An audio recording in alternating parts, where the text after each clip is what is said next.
I'm watching the camera footage on my phone, and my wife's best friend just pulled something out of her purse that makes my stomach drop. It's 2:47 p.m. My wife's at work, and Jessica's been in our bedroom for the past 20 minutes. This isn't what I thought I'd find. Not even close. Let me back up. My wife, Sarah, and I have been married for 6 years. Good marriage. We both work. She's a nurse. I'm in IT. Her best friend, Jessica, has been around since college. Honestly, I never liked her much. Too friendly, too touchy. But Sarah loved her, so I dealt with it. 3 months ago, Jessica started showing up unannounced. First time Sarah wasn't home. I opened the door, and there's Jessica with Starbucks claiming she thought Sarah was off that day. Week later, same thing. She swore Sarah had texted her to come over. Then it became twice a week, always when Sarah was at the hospital. I'd text Sarah about it, and she'd just laugh it off, telling me to let Jessica wait inside. My gut screamed something was off. But what was I supposed to say? That her best friend was visiting too much?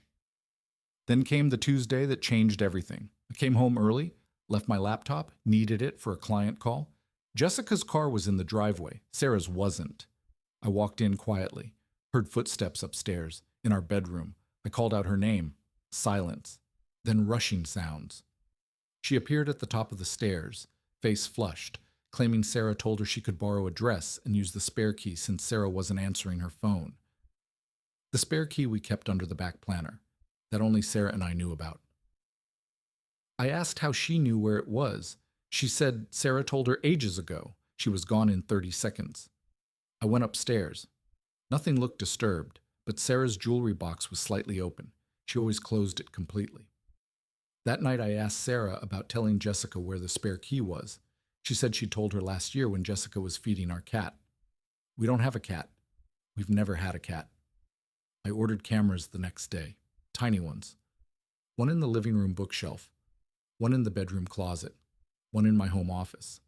My buddy Mike from work helped me set them up, joking about whether I thought she was sleeping with Jessica. I told him I didn't know what to think. Friday, I'm at work. My phone buzzes. Motion alert from the bedroom camera. It's 2:15 p.m. Sarah's shift ends at 6. I open the app.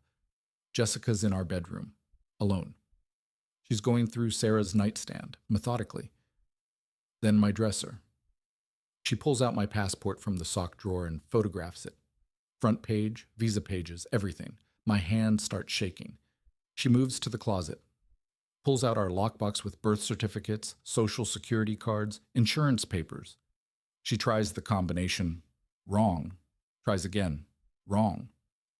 She makes a phone call, clearly frustrated, saying numbers into the phone. Then she puts the box back and starts photographing everything. Our tax returns, bank statements I'd left out, even our marriage certificate on the wall.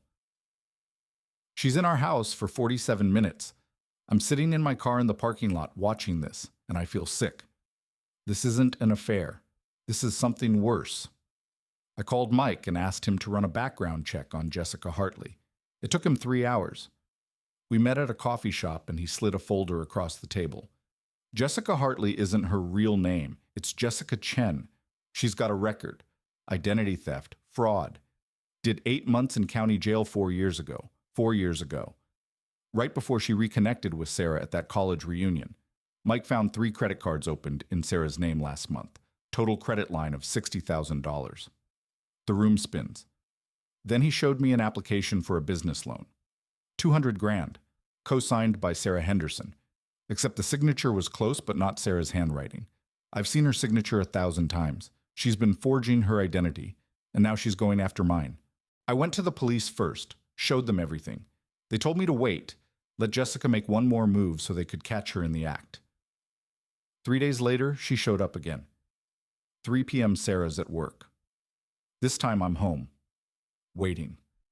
I heard the back door. The spare key we never moved because the cops told me not to. She went straight upstairs. I followed quietly. She's in the bedroom with that same lockbox using a small tool to pry it open. I asked if she needed help with that.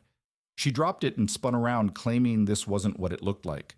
I told her it looked exactly like she'd been stealing my wife's identity and now mine. She lunged for her purse. I was faster.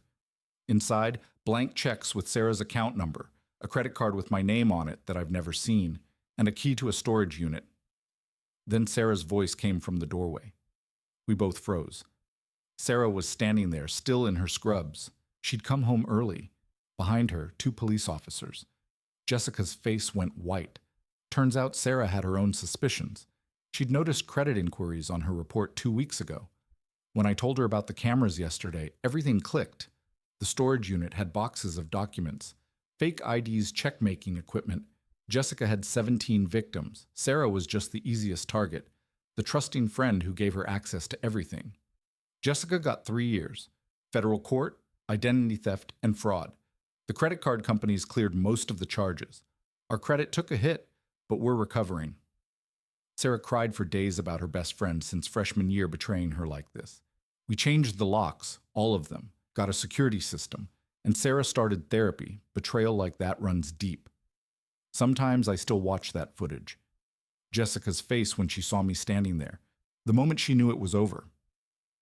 My blood ran cold that day, but at least it wasn't for the reason I feared. It was something I could actually fight, and we won.